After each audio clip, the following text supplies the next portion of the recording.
Labha Girivara Dadi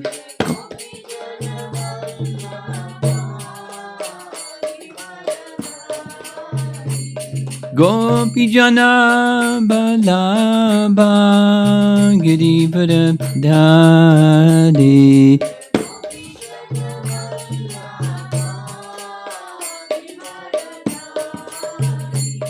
Jasodanandana Brajajanarandana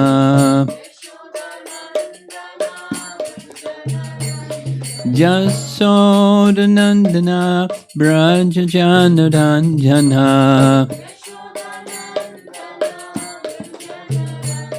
Jamana Tiravana Chadi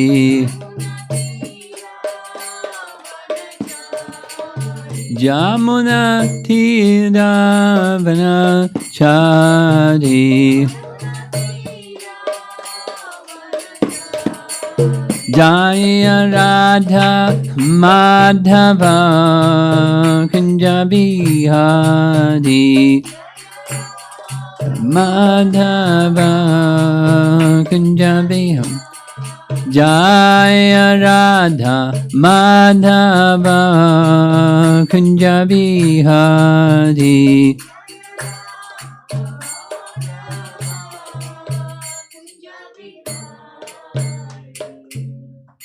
Jai Om Vishnupad Paramahamsa Parivajagacharya Astatarasatasi Srimad His Divine Grace A.C. Bhakti Vedanta Swami Srila Prabhupada Ki Gaur Premanandi.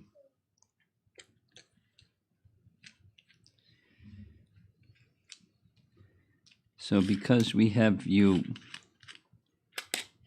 two young devotees here in the front row, we're going to spend a little bit of time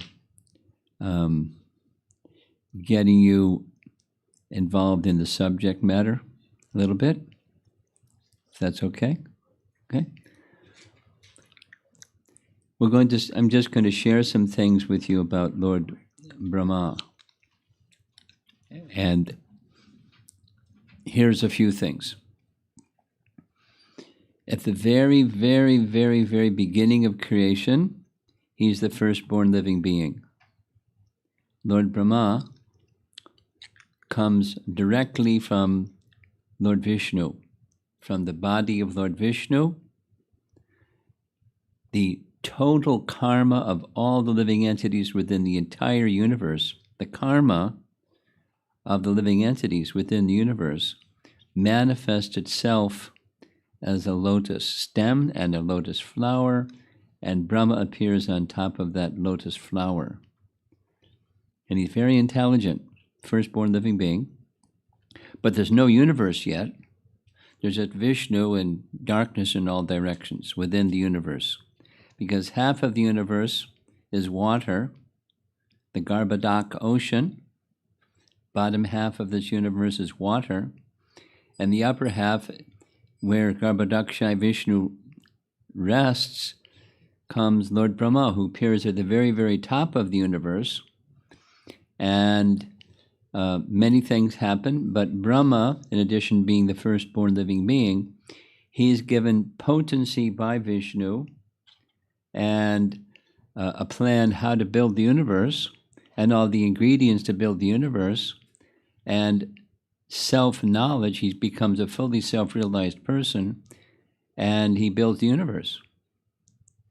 So he's the firstborn living being and he creates the universe, he builds it, the ingredients and everything come from Vishnu, but he puts it together like an engineer, chief engineer of the whole universe.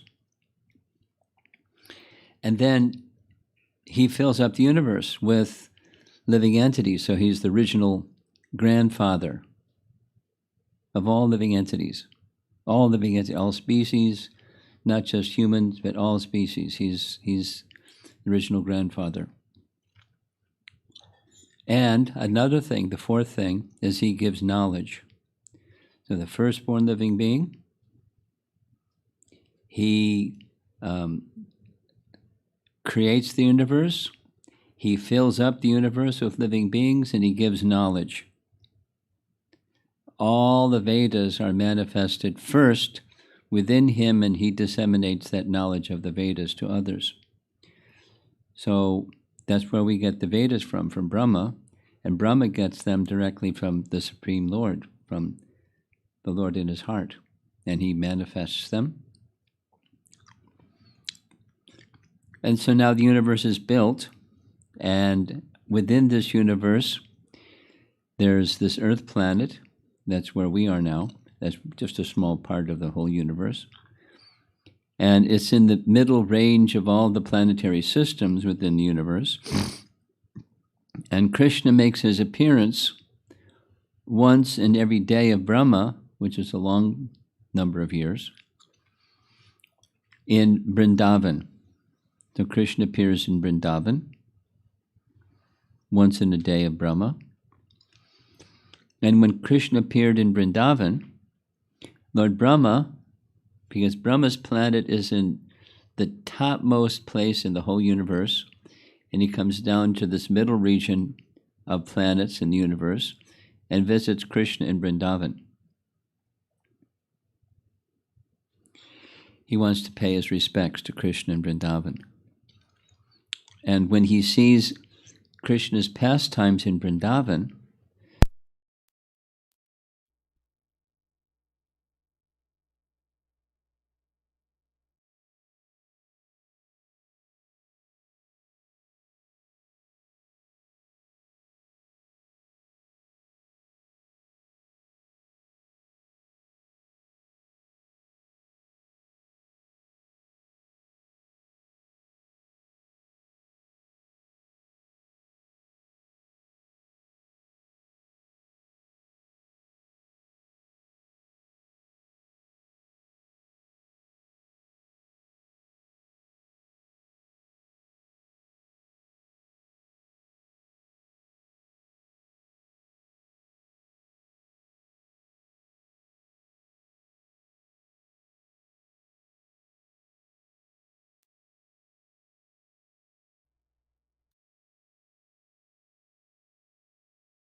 he goes back and looks. There they are in the cave, and he goes back and looks, and there they are having lunch. What's going on? And so then, because Brahma was curious, Krishna satisfies his curiosity. Brahma not only had manifest himself in identical forms of calves and cowherd boys, but he then showed that each one of the cowherd boys and calves simultaneously a form of Narayan. You know who is Narayan, right? Lord of this Vaikuntha. And surrounding Narayan are all of Narayan's potencies, and he's got a lot of potencies. And they're personified, and they're singing his praises. It's a big noise, big concert. And then he shows each one of those forms of Narayan manifesting forms of universes. There's like a whole bunch of universes. And the universe is really big. How far can you see in this one universe? And so many universes. And then, poof, they all disappear. Just poof. And all that's left is Krishna smiling with unblinking eyes, looking directly at Lord Brahma holding in his left hand, because he eats with his right hand, holding in his left hand some yogurt and rice, smiling. Brahma is overwhelmed. He falls before Krishna many times, obeisances, and then he offers prayers. So that's what we're discussing, Brahma's prayers. And we're almost at the end of his prayers. We're in text 39, and there's only 40 verses of prayers, but they're really packed. He teaches the whole message of Srimad Bhagavatam, the whole message of the Vedas in a nutshell in those verses. Many important messages. The section that just ended is Brahma's appreciation of the residents of Vrindavan. Now, Brahma is the firstborn living being. He's the creator of the universe. He's the original grandfather of all living entities. He gives knowledge of the Vedas. He does other things too. He's way up there. But he considers himself totally insignificant compared to the residents of Vrindavan. He offers a prayer to Krishna. I just want the dust from the feet of the residents of Vrindavan on my head, but I don't feel qualified to ask them. So please grant this request that I can take birth as a blade of grass in Vrindavan, and they may step on me, and that way I get some dust on my head, and then I can get the mercy of the residents of Vrindavan, because the residents of Vrindavan have such love for you, and you give yourself to them because of their love for you. I'll receive your mercy by becoming a blade of grass in Vrindavan. He's very clever, he's very intelligent. But he's holding, this intelligent person is holding the residents of Vrindavan way up there, and he's way down here.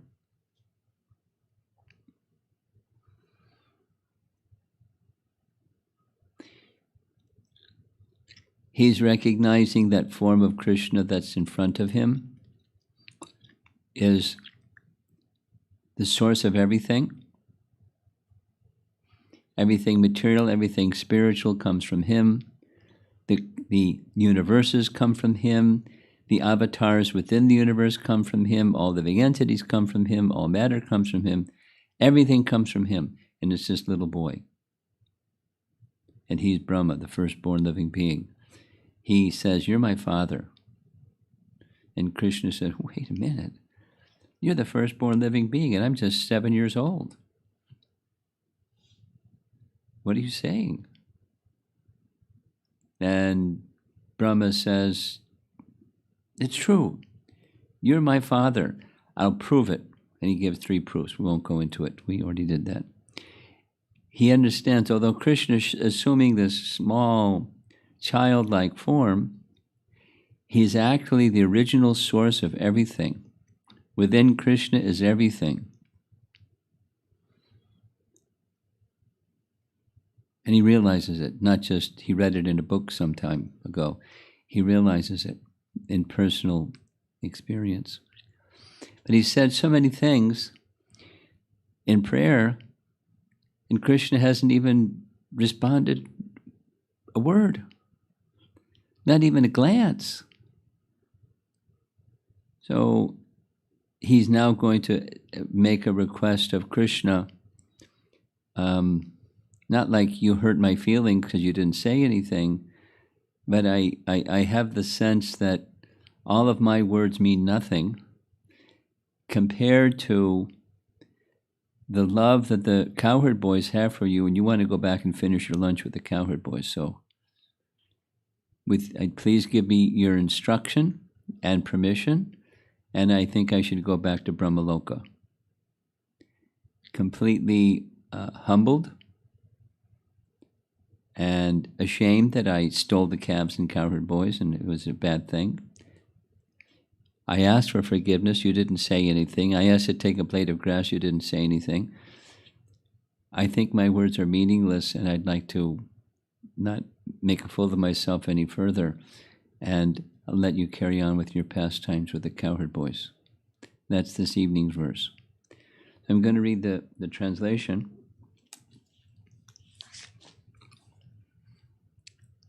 And then the commentaries, and see if there's some discussion.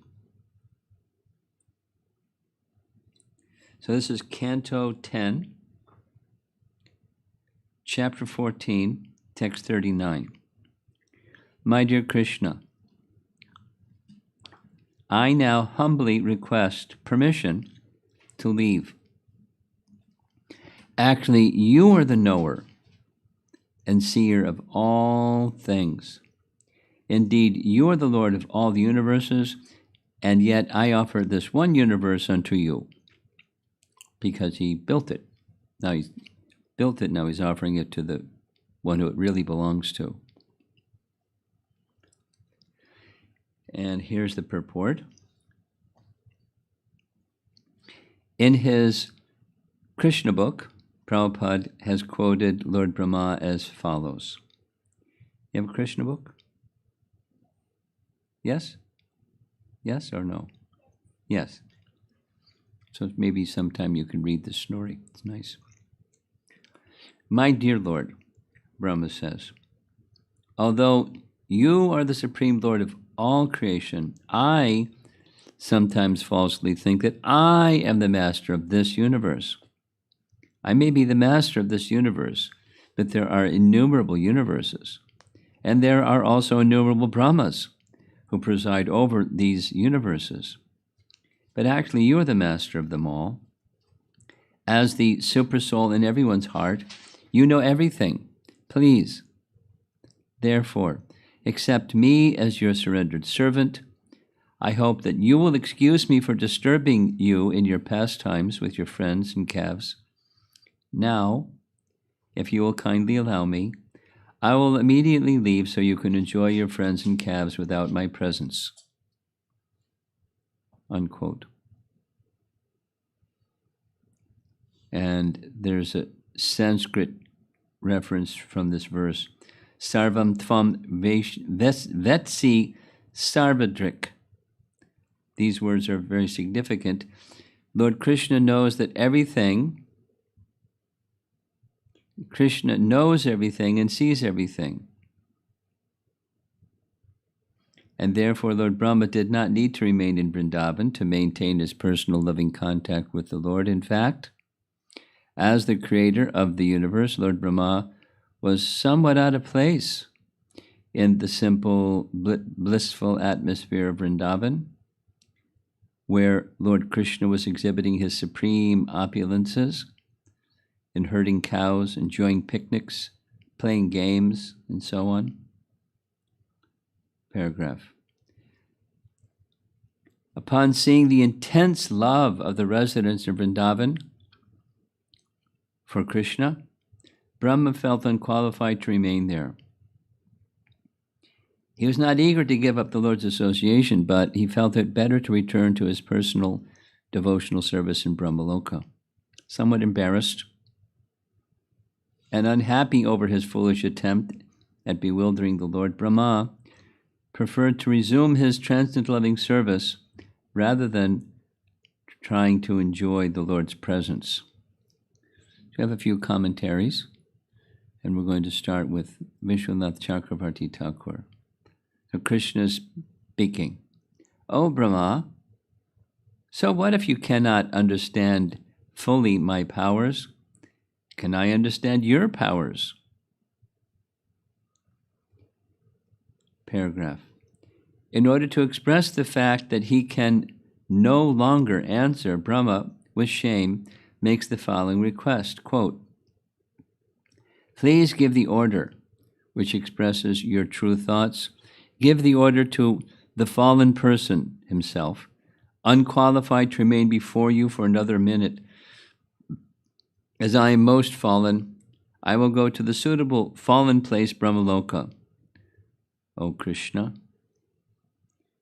And he comments, this word Krishna means, what's the meaning of the word Krishna? Meaning of Krishna? All attractive. So he's implying, please attract my mind to Vrindavan, your future in Vrindavan. O Krishna, I pray to you that you make me a blade of grass in Gokula. That was 5 verses ago, text 34. But there has been no response from you, not even so much as a glance. So what more can I do standing here? Better I quickly go away, because I'm an offender for having interrupted your meal on the bank of the Jamuna. I am deprived of a drop of nectar of one word from your lips. With your friends and calves, finish your pastimes with lively verbal exchanges and eating on the bank of the Jamuna. What indeed can I ask for in my tremulous is a nice word, it's like trembling, quivering due to weakness or fear, in my trembling or tremulous condition, what can I ask for? With this intention, Brahma says, you know the power of my mind, words, and body. I am not the master of the universe. You are the master, not of one universe, but of all universes. This meager universe, which is your wealth, not mine, I offer to you. Give this universe to whomever you like, to whoever is qualified in your eyes. That's his next verse is the last prayer. Now Jiva Goswami comments, similar idea. Brahma reveals bhakti endowed with humility, which was shown to be a cause of attaining the Lord in making his request to depart. Oh, Krishna, whose form and qualities attract all the senses, please give permission. He prays to leave, not because he wants to, but because he feels he's not qualified to be with the Lord, since the Lord remained silent while he was praying. All that I spoke to you, and not all that should be spoken about you, is mere repetition of words. You know everything. Your powers and my powers, your mind and my mind, your profound pastimes and my disqualification, I do not know. Without your permission, it is not possible even for grass to have auspiciousness in the form of grass. I cannot give up my position as a creator of the universe, since you have offered the universe to me. I must carry out the order as a servant. If you say, how can you ask permission without my again seeing the boys and calves which you stole? I say that you know everything, and you see everything. You do not have to be informed about where they are.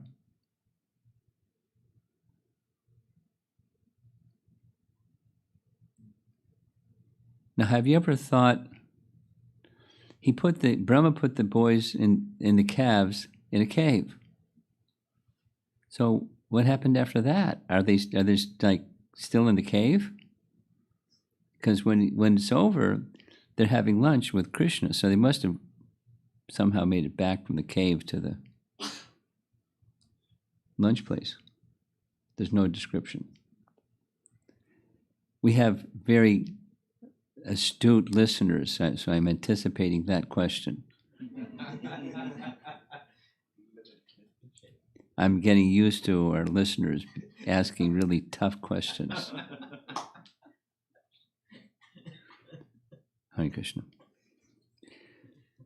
Sanatan Goswami writes, with the disappearance of all pride, because of special mercy of the Lord arising from his prayer, being most humble, Brahma requests to leave for his abode with knowledge of the Lord. O Lord, revealing unlimited qualities as Bhagavan.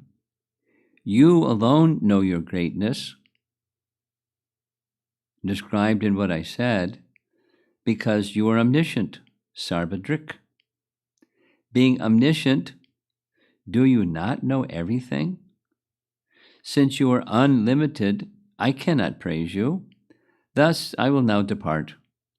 In order to perfect bhakti by giving up my pride, I offer everything to you, this universe. Krishna replies, "Oh, Brahma, you asked for a birth just now in this place. Why are you going elsewhere?" Brahma replies, "I cannot stay here in this Devata body with 4 heads. You are eager to enjoy with your devotees. Under the control of prema, O Krishna, dear to the people of Vraja, you know that I cannot stay here, but I offer everything to you in order to achieve my request. You are the master of the universe. Though I desire to offer, I cannot do so. I offer to you what you have offered to me." Krishna replied, "Oh, Brahma, you are the Lord of the universe because you create it. Why do you show such humility?" Brahma, "No, you are the Lord of the universe, and I'm only your servant. It is seen that this world composed of your energies is ruled by you. You offered me the universe. I am not the Lord. It is only ruled by me, by your offering it generously to me." And the final commentary, this is again Jiva Goswami, is Krama Sandarbha. It's short. "Oh, Krishna, endowed with attractive qualities, I now humbly request permission to leave. Actually, you are the knower and the seer of all things. You are the Lord of all the universes. You have offered this universe to me for creating, O Krishna, whose form and qualities attract all the senses. Please give permission." He prays to leave not because he wants to, but he feels he is unqualified to be with the Lord since the Lord remained silent while he was praying. "How can I remain when I cannot understand your thoughts?" Since he's not speaking, I can't understand your thoughts, like, Haribol, see you later.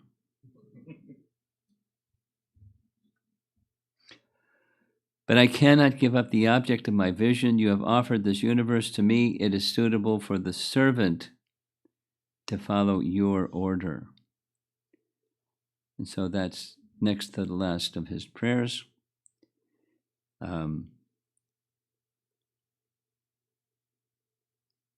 He's, as far as what I listed 4 things that Brahma does. Now I'm going to give number 5.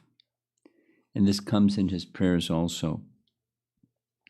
He's the presiding deity of intelligence.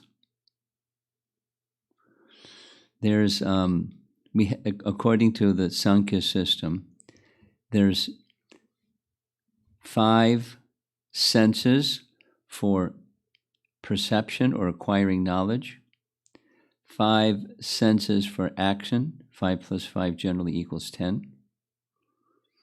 And then there's 3 more: mind, intelligence, and what's the number 13? False ego, our dear friend. False ego. You know what false ego is, right? False ego is you think you're somebody that you're not. Like if I think I'm Napoleon, I'm this little short guy, and I put my hand in my vest like this, and I tell people I'm Napoleon. If I think that I'm Napoleon, that's false ego. It's a kind of madness. It's not. I'm not Napoleon.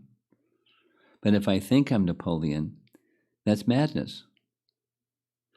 And that's what false ego is.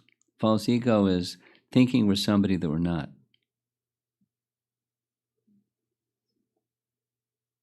That's a feature of false ego. We have a real identity. A real identity is a spiritual identity. But false ego covers that spiritual identity. We start to think there was somebody that we're not. And then we live our whole life thinking we're somebody that we're not, and then we give up that body and take another body and think we're that somebody. And then another somebody and another somebody, and false ego has got us covered. So there's presiding deities of each of those 13. And one of those 13 is intelligence, and Brahma is the presiding deity of intelligence. You go to school, right? I mean, right now you're not because of this coronavirus, but how old are you? You're 9. Wow. You're 9. Okay. So remotely you're getting homework from school, right? Online classes. Okay. So remotely you're getting online classes. So to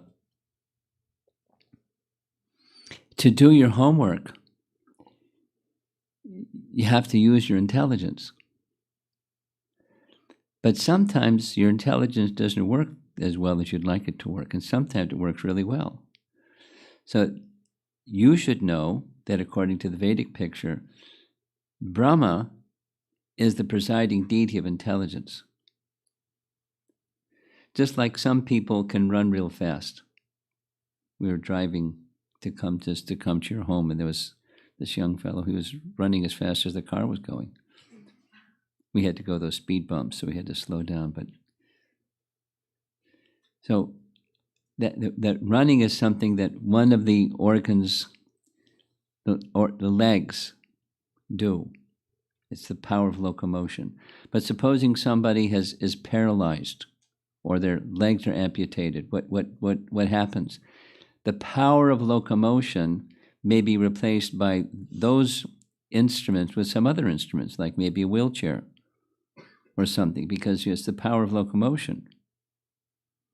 It's the power of locomotion. So similarly, the power of hearing, power of seeing, power of smelling, sense of touch, but sometimes the body goes numb and you can't feel anything.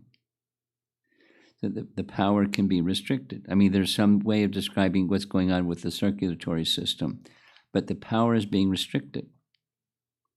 If the presiding deity doesn't work, and presiding deity of intelligence doesn't work, you can't do your homework.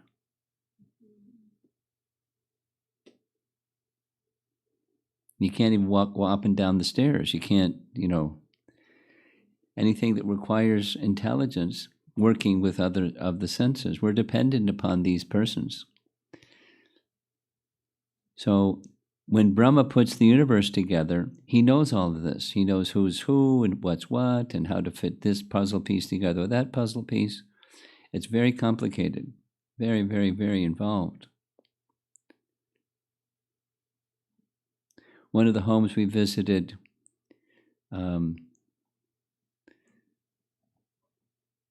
in Naperville, I think, one of the families, the young boy, he's about your age, he's reading a book about, I don't know how to pronounce his name properly, Elon Musk. You've heard of his name? He's not a government guy, he's just a wealthy guy. And he's building spaceships and sending, with his own money and his own team of people that have the smarts to do it, sending satellites into space. And not just like, I don't know exactly what he's trying to do, gather knowledge from space. I don't know what he wants to gather knowledge from space for. I'm sure he's got a plan. But Elon Musk couldn't do what he's doing without Brahma.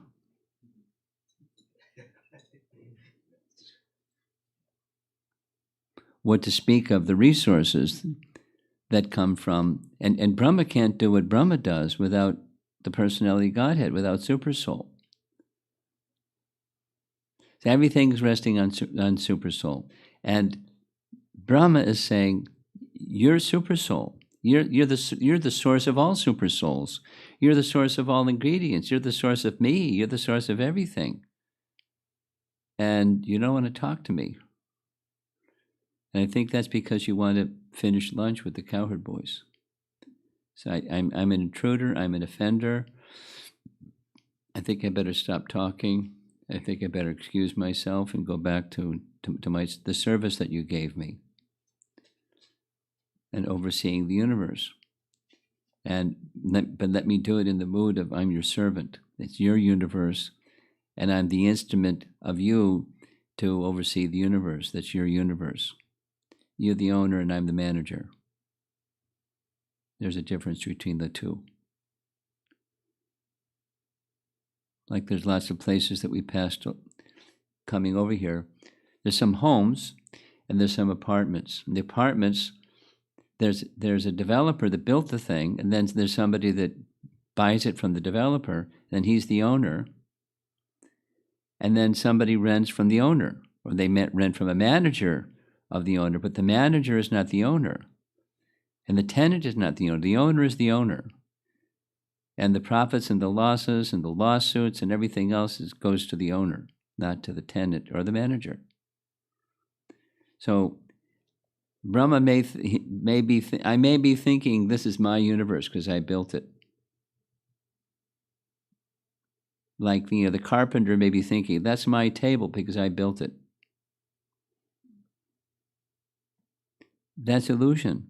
The table doesn't belong to the person who built it. It's how things work in this world. You do some work and then you own the fruits of your work.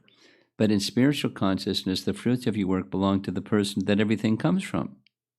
You offer it to the source of everything, and then you're connected to the source of everything. That's karma yoga.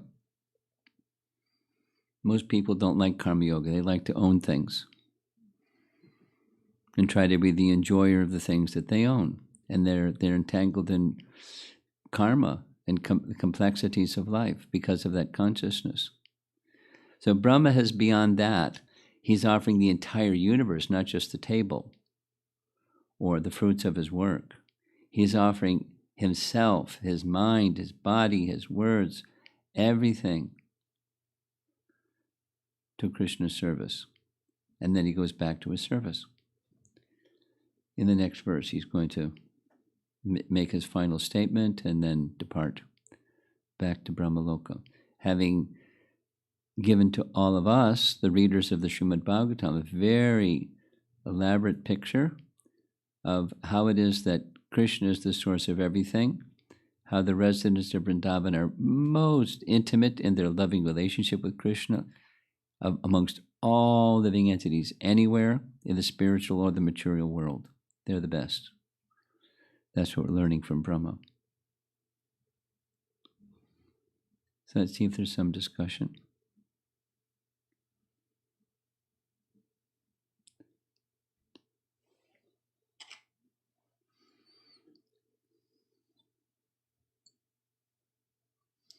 Abrupt ending. Sorry about that.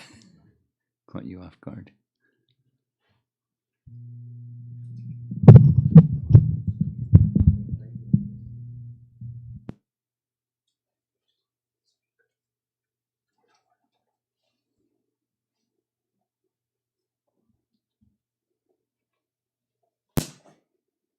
I hope I'll be able to hear.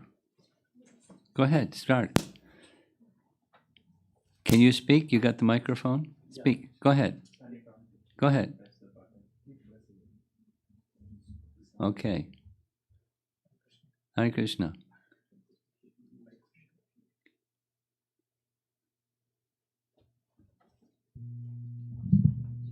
Hare Krishna Maharaj. So the question I had was when kind of like Brahma went and like kind of like paid his like obeisance to like Krishna, was Krishna like unhappy for the act that like Brahma made? Because like Krishna didn't want to speak to like Brahma and like oblige his mistake. Instead, he wants to. You're asking, did Krishna forgive Brahma? Is that your question? Yeah. Krishna loves his devotees. And Brahma is a very, very, very qualified devotee. It's said that the post of Brahma is so important that if there isn't a qualified person, then Krishna will take the position, because he has to be really qualified. There's elsewhere it's said that in order to be qualified, one has to flawlessly execute varnashram duties for 100 lifetimes. That's really something. I mean, try it for 1 hour. Try it for 10 minutes. So he's a very qualified person. And he has devotion. He's the head of a sampradaya. That's another one of his qualifications. So Krishna doesn't hold anything against Brahma. There's this verse from Bhagavad Gita, 9:30. Apichet sudaracharo bhajate mam ananyabhak sadureva samantavya. Krishna says, even if one does durachar or sudurachar, very bad activity, apichet, even if someone does like that, apichet sudaracharo bhajate mam ananyabhak, but they're consistently otherwise engaged in undivided devotional service, I consider that person sadhu. So Krishna considers Brahma sadhu. He made a big boo-boo, which was very unbecoming. And worse, it was like interrupting Krishna's pastimes. How dare you? And kidnapping? That's crime. And he kidnapped Krishna's coward boyfriends. Gosh, put him in jail. But he's Krishna's very dear devotee. So Krishna considers him sadhu. So more than forgave him. He taught him a lesson. Never do this again. And don't be caught up with your sense of self-importance. This false ego topic that we were speaking about earlier. Watch it. So, like a parent, if the parent of a child has a child that does something naughty, they love their child. And the child, comes forward and says, I recognize I've done something very foolish. Please accept my sincere apology. I don't think the parent is going to be silent like Krishna was with Brahma, but not, certainly forgiving.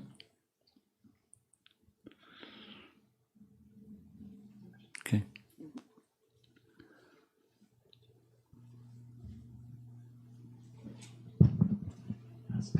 Hi, Krishna, very much. Hi, Krishna. How do I focus more on Krishna? How do we focus more on Krishna? Well, we need to find something that's in relation to Krishna that we like. So lots of young people, not every young person, but lots of young people, they like kirtan. You like kirtan?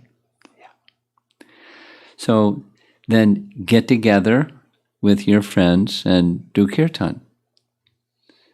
And even if you're not with your friends, you can practice. You can listen to kirtan. He has tons of recordings of kirtan, and sing along and learn the melody. And then when you get together with your friends, you can teach them a new melody and you can sing along together. And so find things that you like that are in relation to Krishna, and you do them in the mindfulness of this is for Krishna's pleasure, not just because it's about me, I like music, and here we go, music. I know some people that are like that, but do that for Krishna. And let's say probably your mom likes to cook. So then do that for Krishna, and so forth. When I'm chanting, When you're chanting, my mind is on something else. your mind goes to something else when you're chanting. You're not the only one. So what to do? Well, you go on chanting anyways, but as you go on chanting anyways, you try to practice exactly what Krishna says in Bhagavad Gita. From whatever and wherever the mind wanders due to its flickering and unsteady nature, bring it back to him. So, would you like to know how many years I've been chanting? A lot of years. I started chanting when I was in college. I was 20. And now, 51 years later, I'm still chanting. That's a lot of time to practice. You're 9. You got some ways to go yet. But as you're going, the mind will wander and you bring it back. Your mind goes over there. It's like training a monkey. But monkeys can be trained, so you certainly can train your mind. You practice. Abhyasa in Sanskrit. Abhyasa. And according to the yoga system, Patanjali teaches Abhyasa has 3 parts. 1, every day. Practice every day. And then second is for a prolonged period of time. And third is very important. This is very important. And that is, you do so, the practice over a period of time with the faith that it's going to take you to not be so distracted anymore, but be attracted to Krishna instead. It's not like, okay, overnight it happens, like you flick a switch and the light goes on. It's not like that. It's gradual. But one feels the connection, and when you feel that connection, the distraction becomes less. So faith is very important, so that you can not be distracted over a period of time, every day. That's what's the advice that's given. Is that good advice? Yeah. Then comes doing it. Practice. So the big part is the faith. Because let's just assume you chant. Are you chanting every day? Not every day? Okay. At some point in your growing up, you'll chant every day. I know a girl that just turned 13. And she chants every day. She chants 16 rounds every day. And she goes to school. Whew, she's very, but anyway, so rather than comparing, it's certainly something you can do. Every day, something. 5 mantras or 10 mantras or whatever, something every day. Do something every day. And then you may want to, at some point, increase that something that you do every day. But every day, for a prolonged period of time, with faith. And then the distraction will subside. Initially, I don't really like chanting. I like kirtan, and I like prasadam, and I like Krishna stories, but, chanting is like, it's sawdust. I don't like sawdust. But I know it's good for me. So that's the faith. And then every day, something. For some extended period of time, with faith. I'll become attracted instead of distracted. That will come. And then it happens. Okay?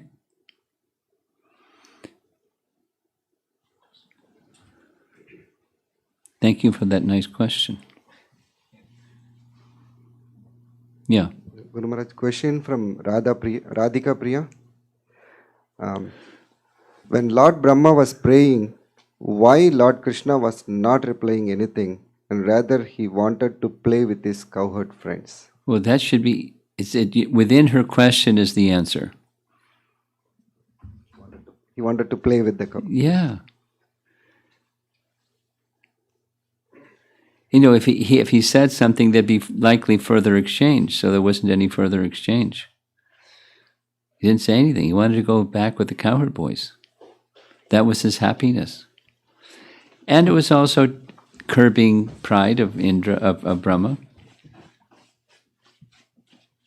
Both. Okay. Online, anything?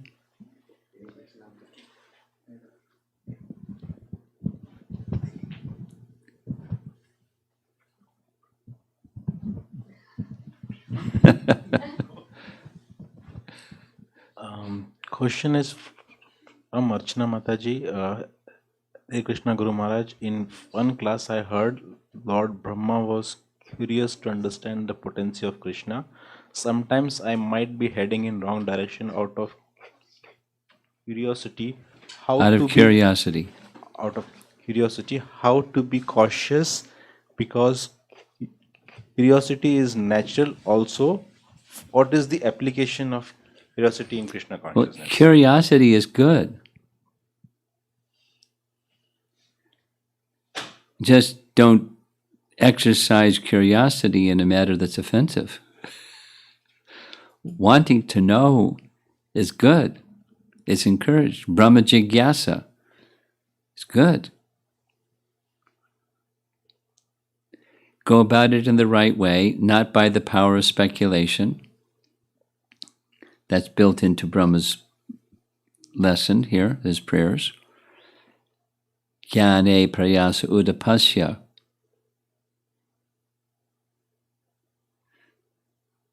The prayasa, the endeavor to understand things through speculative knowledge, udapasya, throw it away, discard it. So curiosity is good, but make sure your method is correct. And the method that's correct is by the hearing method and applying what you've been hearing, and then, like what happened with Brahma, then he got all kinds of realizations. So that's the method for checking misapplication of curiosity. Curiosity is good. And gosh, you're a very curious person. She inquires a lot, which is very good. Nothing wrong. Praised quality. Another question, Guru Maharaj, is from Ram. Does the action of demigods are subjected to karmic reactions? Are demigods subjected to karmic reaction? That's your question? Does the action of demigods are subjected to karmic reactions? Is there action of demigods subject to karmic reaction? Oh, yeah. When demigods do bad stuff, they get a karmic reaction. Yes. That's it.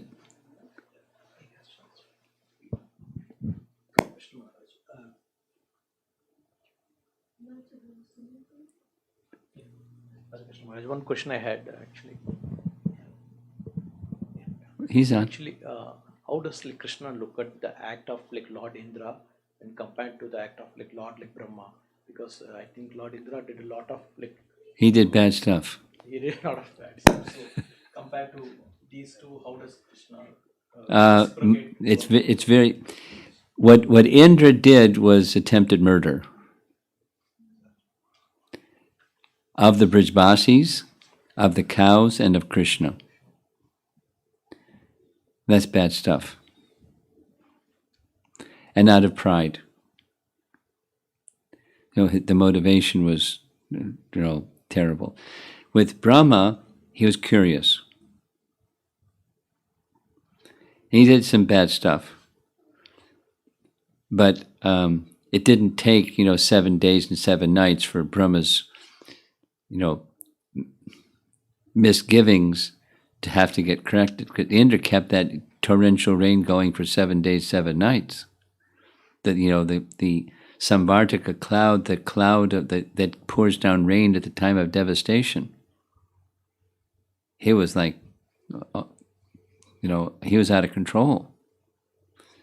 So very, very different level of wrong and Krishna's regard for that wrong. But at the same time, Indra has Krishna's mercy. He makes a number of mistakes, regularly. And there's sometimes the really bad ones. And then, he tries to overcome it. Then he does some more stuff. So it goes with the post. He's in this very opulent position, and sometimes he just goes to his head. He becomes proud and does terrible things. But to get to heaven, you have to be very pious. What to speak of the King of Heaven, you have to be super very pious. So he has all that credential. And we find again and again, Vishnu commonly, helps him. And he's helping him overcome his pride, but he's also helping him be successful in his undertakings in various ways. So just comparing the two, which was your question, Indra's wrongdoing is much more culpable. And Brahma's wrongdoing is much lighter. But Krishna forgave them both. And they both returned to their abodes to continue with their service. Now, Indra's not the head of a sampradaya, and Brahma is the head of a sampradaya. So in that case, it's the apichet sudaracharo verse applies. Sadhur eva samantavya. He's sadhu. And Indra is a demigod. He's not exactly a sadhu. He's an important person, but he's not a sadhu. So Krishna's regard is different. Their qualification is different. What they're entrusted to do is different. Okay?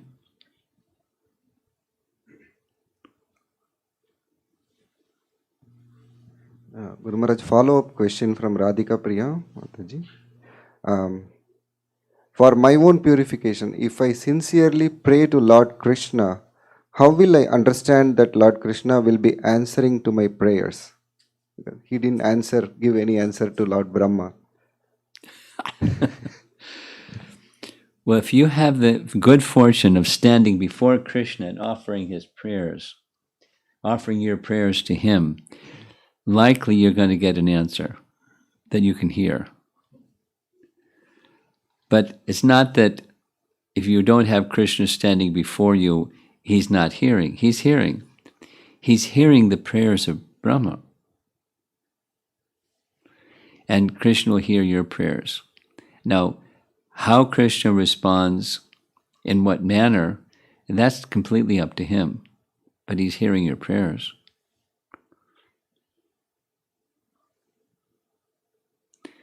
And your regard for him is particularly important. Like, for what purpose are you praying? What commonly, for example, with prayer, commonly there's some request along with some words of glorification. So what is your request? And what's your eligibility for receiving the fulfillment of that request? And will that be an obstacle in your bhakti path if Krishna fulfills that request? But so those are questions that don't necessarily have a clear answer, but Krishna knows, and he'll respond to your prayer in a direct and personal way, although you may not hear him say anything. And if you do hear him say something, please let me know what he says.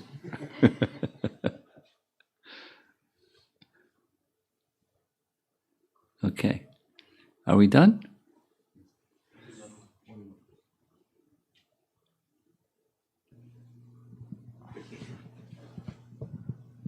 Question from Tejaswini, daughter of Nistbra. Who? Natavar. Okay. Okay. It's very small. Okay. Was Brahma old when he was born, and if he was, why he was born old? What's with that? Was Brahma old when he was born, and if he was old, why he was born old? Was Brahma old when he was born? Yeah. Or was, Old. if he was born old, then why was he born old? Yeah. Boy, that's, I never could even imagine asking and thinking that such a question. Was Brahma old when he was born? I'm at a loss. I'm stunned.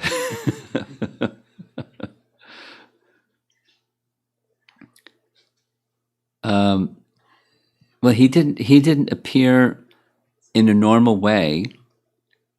He didn't appear from the womb of a mother and have gestation period and come out of the womb of the mother and little baby form and cry and do what little babies do. That's not how he appeared. And did he appear old? Well, he didn't appear like a little baby from the womb of a mother. He appeared the way that he appeared. He appeared in a mature form. But, so did the direct, some of the entities, some of the personalities who came from Brahma's body, they also appeared in their adult form. So, like the first Manu appeared in an adult form, ready to go with his wife. I mean, it wasn't like little babies and they grew up and later they got married. They appeared directly from Brahma's body. So that he didn't appear in a baby form, but he appeared in a mature form. Not exactly old, but a mature form. And then the second is, if so, why? So he had some service to do. And if Krishna wants you to do some service, he can equip you to do service. He's not obliged to follow a certain pattern.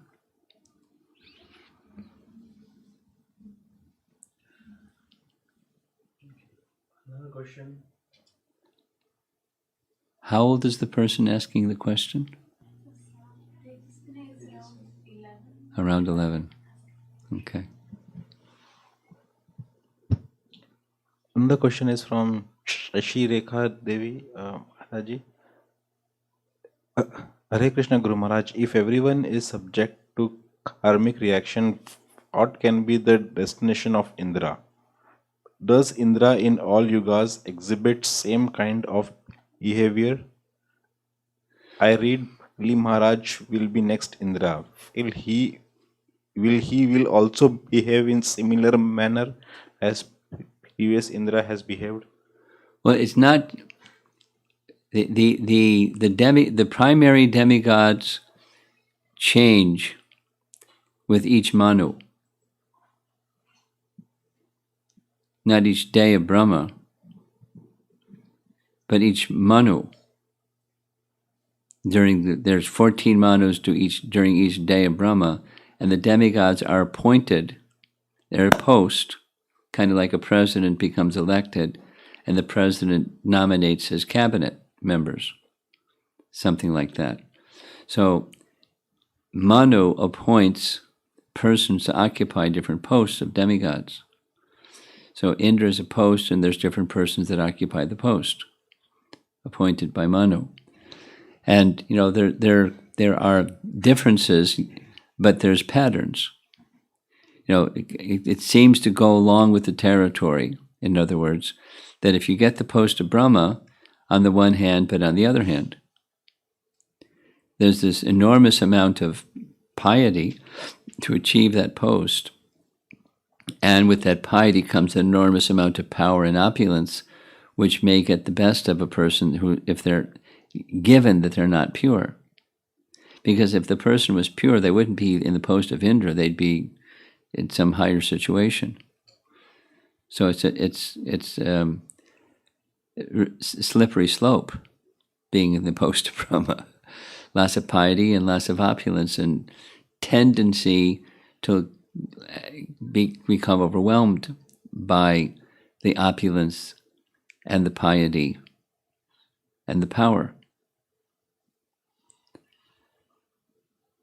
It doesn't guarantee that one's going to do certain things, but there's tendencies that goes with that post, as far as I can understand. Okay. More? Yeah, Guru Maharaj. I have two questions, but there is one question online. And there's a couple with hands up too. So you do yours. Okay. Then we'll come back for the online ones. Okay. Sure. So, Guru Maharaj, my first question is actually this is an application question, Guru Maharaj. Brahma, when he didn't heard anything back from Krishna, he just heard the word of the like tapa, and then he did the austerity for thousands of years. Yeah. So basically, if I don't see there is a reciprocation, but unfortunately, if I don't see that reciprocation, how can I be determined to to do such kind of austerity sometimes when it is required? There's more to what happened with Brahma, but that's not your question. Your question is how to carry on if you don't see some results. Right? Yes, Guru Maharaj, yes. It's with faith. It's with faith. And faith, and it's true, the faith that you require in your position is not so different than your daughter's faith that she requires in her position. Like what would inspire her to start chanting every day instead of like sometimes? So it's faith, not pressure. Anyway, it's some faith. This is going to be good for me. And so according to faith, then you carry on. And according to faith, you'll get some realization. According to acting in knowledge has a result. There's purification. And when there's purification, you experience something, and so you continue. So like, let's take your life, not just anybody. There was a time when you weren't chanting, and now you're chanting. And has anything changed in your life, inside or outside? So it may not be what you want, but it's not like nothing happened. I heard a disciple of Tamal Krishna Maharaj named Radha Krishna, really nice devotee, brahmachari, said Tamal Krishna Maharaj used to say this regularly, like, because he would preach in Fiji. He was like celebrated for doing all these challenging things in Fiji. He said, I'll give you $5,000 if you commit to chant seriously for 3 months every day and nothing happens. I'll give you $5,000. And I mean it, because I know something's going to happen. So, to say that the result may not be what you want, expectation may be here and reality may be here, and it doesn't meet your expectation, but something is happening. And even if that's something that's happening is, by chanting, I'm realizing my heart is infested with impurities that I didn't even know were there before I started chanting. My consciousness was so dull and so covered like a donkey. I didn't even see the stuff that was inside. And now I started chanting, and no, look at all that stuff. So that's good. It means, cleansing is going on. Elevation of consciousness to recognize I've got a lot of work to do. Some people don't want to look at that. They want to I don't want to look at that impure stuff. And so they whatever they do, instead of... There are different... all I'm saying here is there are different measures of the Chaita Darpana Marjanam, the cleansing of consciousness that's taking place through spiritual activity. If we do the, before and after, what was my life like before? And what is my life today? It's different. Behaviors are different, values are different, consciousness is different, sensitivities are different, introspection is different, relationships are different, eating habits are different, speech is different.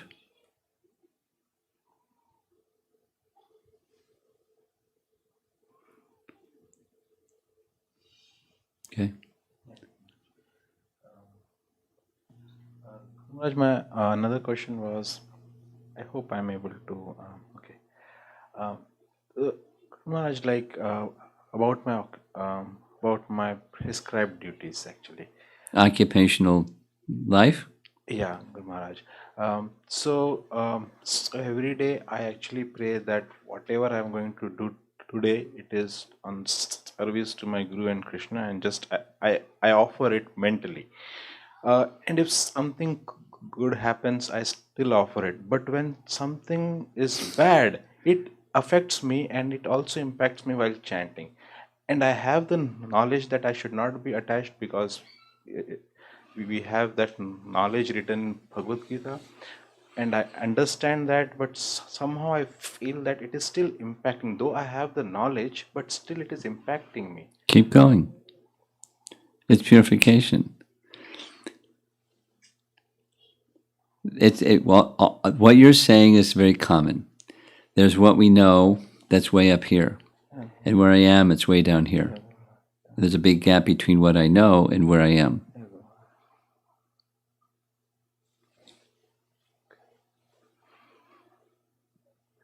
But let me move towards where I want to go. And it's uncomfortable, because we like being comfortable. But nescience isn't comfortable. So to go to knowledge, to what we know, it's an uncomfortable ride sometimes. It's like uncharted territory. We're out of our comfort zone now. We're going from what we're accustomed to new territory. It's uncomfortable. The transition is uncomfortable. Commonly, transition it's like teenage life. It's uncomfortable. Yeah, Guru Maharaj. Actually, I'm reading Mahabharata and Life of Pandavas, and when I read that, it really gives me strength. Okay. They went through stuff, and I think I can too. And rely on Krishna. Okay. You have something. You have something. On Monday evening. Monday evening. Yes. This is Wednesday, 2 nights ago. Yes. I was asking the question about killing the snake and scorpion. Yes. That time you mentioned in Prahlad Maharaj's story something about. Yes. I thought I know the story. Can you just? Yes. You want to? Okay. Prahlad speaks of his father being killed, and he makes a comment saying that sadhus become happy when a scorpion or a snake are killed. So now the commentary says, even if unprovoked, a snake or a scorpion may attack, and their attack is deadly. And therefore sadhus are relieved, because it's for not just themselves, it's people in general. They're protected when a scorpion or a poisonous snake is killed, because people are protected. And similarly, that his father was killed, he's worse than a snake. That was the context. You have something. To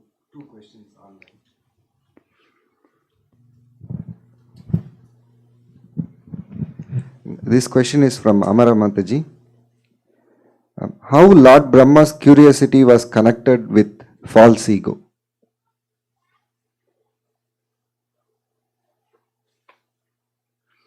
Well,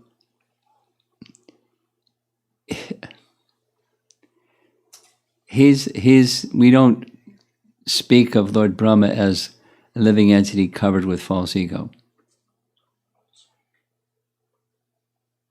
He's the head of our sampradaya. We don't speak of him like that.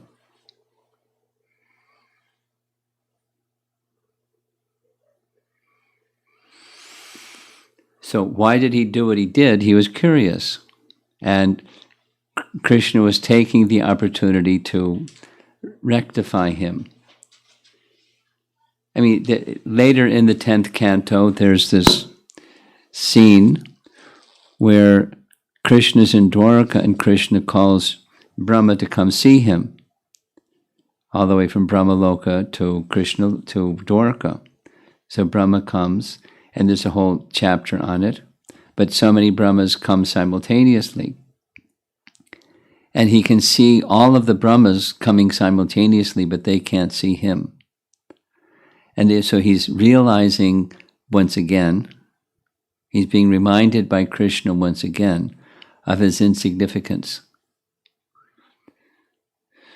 So, Krishna's keeping Brahma on his toes, his humility toes. And he's giving him a glimpse of the residents of Vrindavan, as Krishna did with Uddhava, Krishna did with Brahma. The way was different, but so there's many things being accomplished by one thing. It's not a good idea to think of Brahma was covered by false ego. Okay?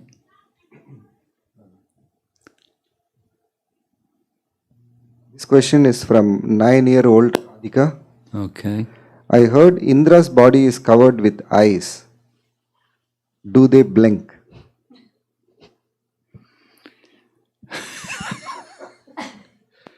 Probably.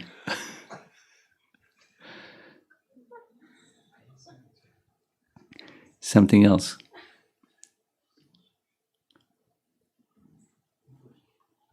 Do you have something online?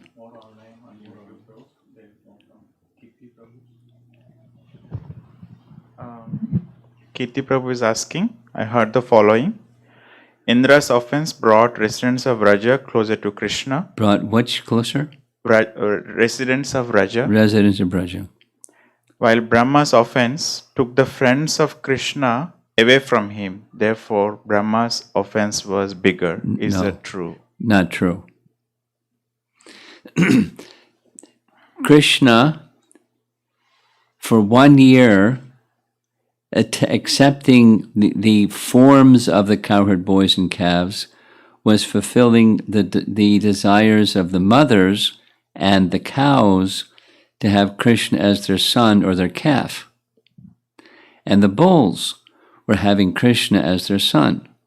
So Brahma was just facilitating. What Brahma did was, one can say, Yoga Maya arranged for Brahma to do what Brahma did. We don't think of him as a false ego or, more culpable than Indra. But, Krishna achieves many things through each thing he does. That's one of his qualities. And Brahma was an instrument to help fulfill the desire of the mothers of the cowherd boys and the cows with their calves. So I don't know where you heard that, but you can leave that one to the side. This question is from Radha, Nitya Gaurang Prabhu's daughter. Mm-hmm. In Krishna Leela, Indra tried to devastate Raja by pouring torrents of rain, Yeah. while Brahma tried to hide the kids in Brahma Vimohan Leela. Which one is more offensive? This is the third time around. Brahma's was more offensive. Attempted murder is different than kidnapping.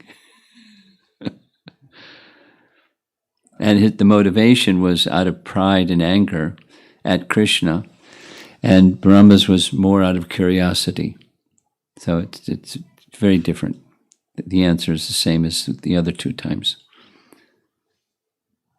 This question is from Satish Bhatnagar. Are there any instances where Srila Prabhupada gave the silent treatment?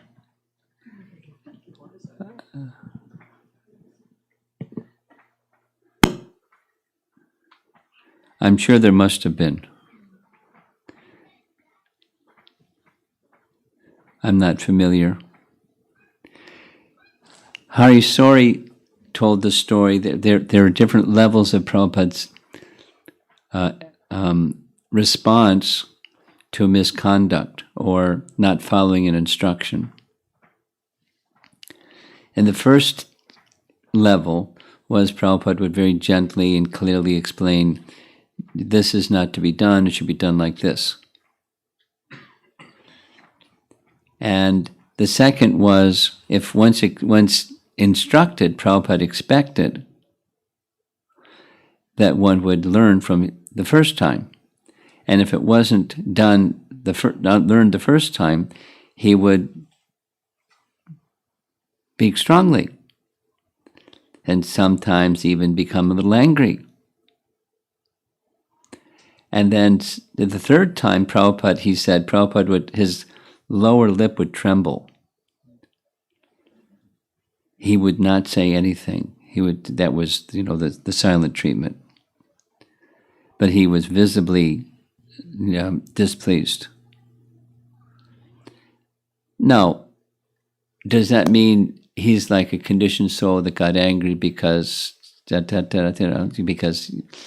what he wanted didn't happen? Not like that. He was always in the mood of instructing, and his conduct and his speech was always instructive. But so it was purposeful, because devotees had become attached to him and his heart, and they wanted to please him, and when he showed displeasure, that was sufficient correction. Like, instead of a stick, just holding your finger and shaking your finger, saying, don't do that. Or even saying, don't even say, don't do that, just go like that.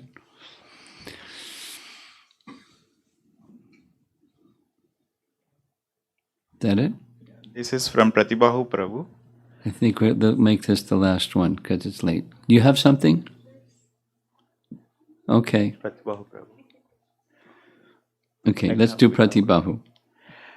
Does Lord Brahma make this very same mistake every day in every kalpa when Krishna comes to Vrindavan to enact this pastime? I don't know if he does it every day.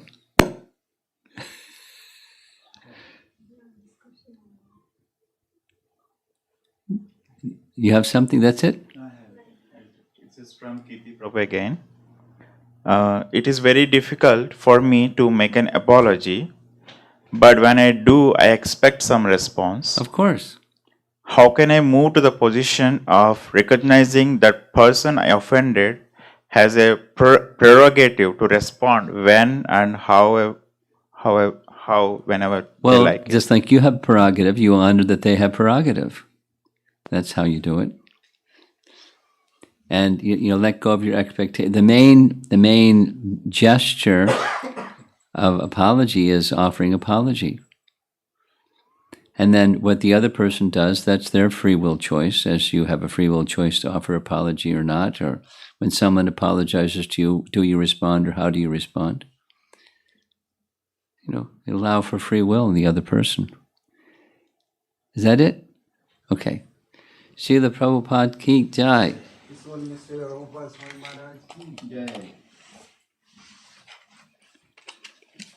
8 o'clock.